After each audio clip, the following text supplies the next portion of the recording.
প্রথমে ডান পা হাঁটু থেকে ভাঁজ করে নিয়ে এসে শরীরের কাছাকাছি নিয়ে আসবো, 2 হাত দিয়ে হাঁটুর উপরে ধরবো। এটাকে যতটা সম্ভব শরীরের কাছাকাছি টেনে নিয়ে আসার চেষ্টা করব। এই অবস্থাতে 10 সেকেন্ড হোল্ড করব।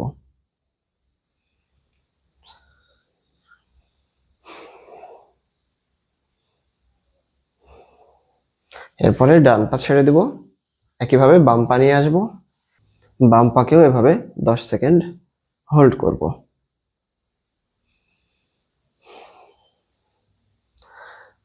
দুই পায়েই আমরা 10 সেকেন্ড 10 সেকেন্ড করে 20 সেকেন্ড হোল্ড করলাম।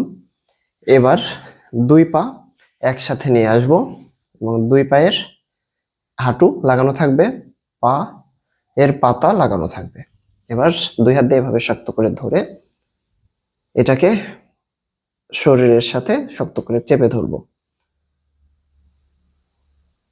এইভাবে আমরা 10 সেকেন্ড হোল্ড করব।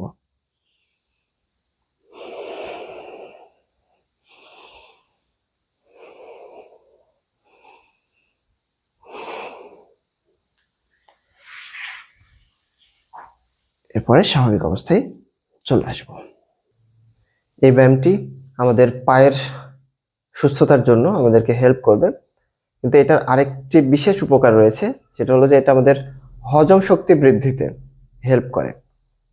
যাদের হজমের সমস্যা, খাবার পরে হজম হতে সময় লাগে বা হজমে গরমিল হয়, তারা এই ব্যায়ামটি যদি নিয়মিত করতে পারেন, অবশ্যই খালি পেটে করতে হবে, তাহলে তারা হজমের সমস্যা থেকে দ্রুত মুক্তি পেতে পারেন।